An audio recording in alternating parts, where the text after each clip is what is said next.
So now that we know how to partition the x-axis, what we're going to do is find a formula for the estimate using n rectangles formed from the right endpoints of our partition.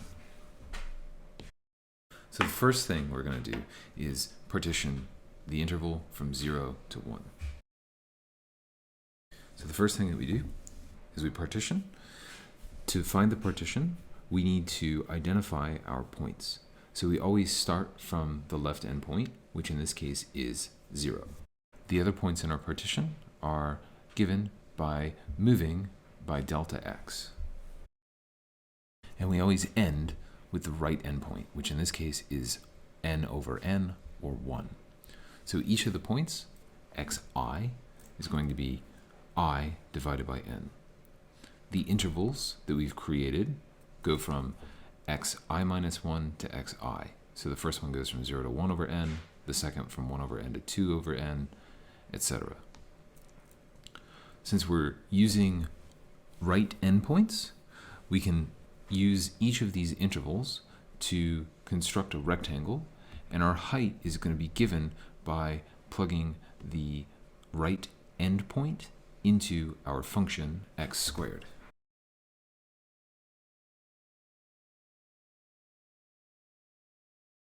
So all we have to do in order to compute the height of the ith rectangle is plug the number 1i over n into the function x squared. So we get I squared over n squared as the height. So each rectangle has height I squared over n squared and base width delta x, which is just 1 over n. So now that we have the heights of our rectangles and the widths, all we need to do is compute the area of each rectangle and add them together. This is what's going to form our Riemann sum, which we're denoting as Rn because we're using the right endpoint of each interval to give us the height. So here we've simply plugged xi into the function for each I, 1, 2, 3, all the way down to n, and multiplied each of those values by delta x, which is 1 over n. Each of these terms is going to have a 1 over n cubed. Since each term has a 1 over n cubed on it, we're going to factor that 1 over n cubed, and we're going to be left with the sum of the first n squares.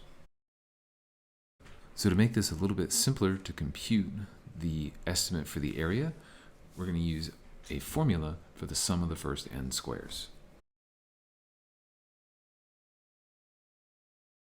So this gives us a formula for the right endpoint sum. We can think of Rn as being like a function. This function takes in a number of rectangles, that's n, and it outputs the estimate to the area of the region that we are interested in measuring. So for example, going back to our previous computations, if we use n is equal to 3, we get the following.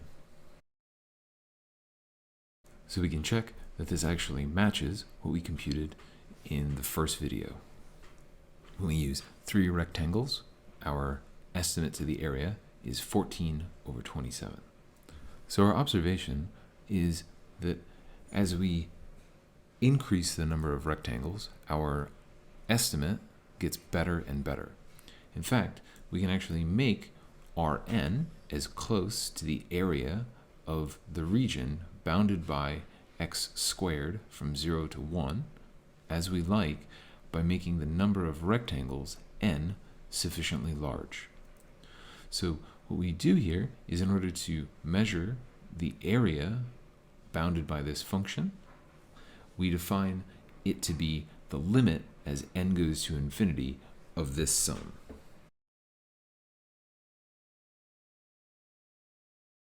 So for our particular example, we can take this function that we had, this Rn, and we can actually compute the limit.